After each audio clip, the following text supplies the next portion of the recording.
નર્મદામાં કંજાલ ગામે પ્રસૂતાને ઝોળીમાં લઈ જવાની ફરજ પડી। જવનીબેન વસાવાને જીવના જોખમે નદી પાર કરાવાઈ।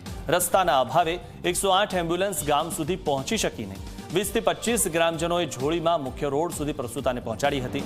ગ્રામજનોએ માનવતા અને એકતાનું ઉત્તમ ઉદાહરણ પૂરું પાડ્યું। રસ્તો ન હોવાના કારણે ગ્રામજનો હાલાકી ભોગવી રહ્યા છે અને વારંવાર ગ્રામજનો અહીંયા રસ્તો બને તેવી માંગ કરી રહ્યા છે, પરંતુ તેમની જે માંગ છે તે બહેરા તંત્ર સુધી પહોંચતી નથી। અને મહત્વની વાત એ છે કે વરસાદની સિઝનમાં આ રીતે આ ગામના લોકોને મુશ્કેલી પડે છે, પરંતુ તેમની વાત અધિકારીઓ સાંભળવા તૈયાર નથી। વારંવાર તે રજૂઆત કરે છે, પરંતુ તેમની રજૂઆત કોઈ કાને ધરતું નથી। કંજાલ ગામે આ રીતે પ્રસૂતાને ઝોળીમાં લઈ જવાની ફરજ પડી હતી અને જીવના જોખમે આ રીતે લઈ ગયા હતા। આ વિશે વધુ માહિતી મેળવી અમારા સંવાદદાતા જયેશ પાસે। જયેશ, સૌથી મહત્વની વાત એ છે કે ગુજરાતમાં વિકાસની વાતો તો ઘણી થાય છે, અહીં સુધી વિકાસ કેમ પહોંચતો નથી? કાં તો પછી વિકાસ એ પાણીમાં પલળી ગયો છે? ચોક્કસ મિથુન, કહી શકાય કે જે રીતે ડેડિયાપાડા નર્મદા જિલ્લાનું અંતરિયાળ ગામ છે અને આ ગામમાં પણ જે અંતરિયાળ ગામ કંજાલ કહેવાય છે, કંજાલ ગામ જે છે તે ખાડીઓથી ભરપૂર ગામ છે। એટલે એ ગામમાં જવા માટે આજુબાજુમાં ખાડી હોય, એ ખાડીમાં વરસાદમાં પાણી આવી જાય અને તેને કારણે ત્યાંથી આવવા જવાનો જે માર્ગ છે તે આવવા જવાનો માર્ગ પણ બંધ થઈ આવી જે ઘટના કંજાલ ગામમાં બની છે।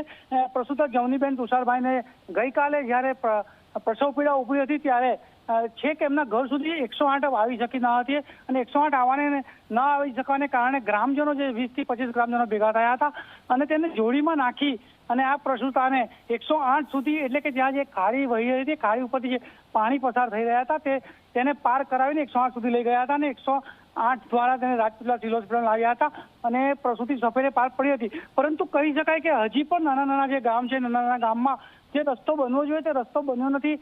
ખાડીની ઉપર જે નાના બ્રિજો બને છે એ ઘણા નીચા હોય છે અને તેને કારણે જ્યારે ખૂબ વરસાદ પડે છે ત્યારે આ ખાડી ઉપર પાણી આવી જાય છે અને તેને કારણે રસ્તા પણ બંધ થઈ જાય છે।